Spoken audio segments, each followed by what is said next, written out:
I'm sorry, who doesn't want to hear about my first time having sex on a pirate ship? Like, oh, that doesn't seem like an interesting story.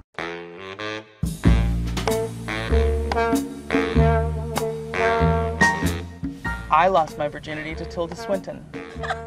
I forgot about that. Can you tell the story?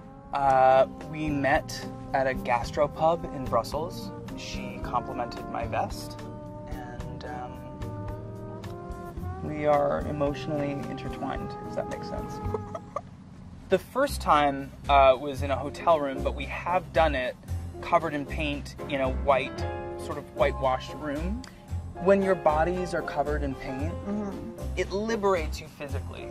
You're far more open to try Don't things. do that. Yeah, that's a tribal dance, is what that is.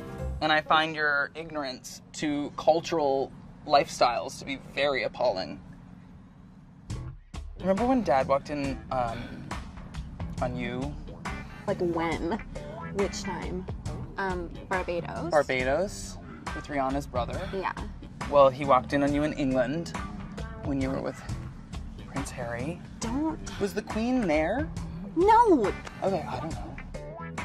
Ew. It's amazing how open she is about her sexual experiences. Why wouldn't you be? They're so much fun. There's like a lot of them though. Anyway, I did some sweet shit. Want to hear about it? Oh my god! Ugh! David,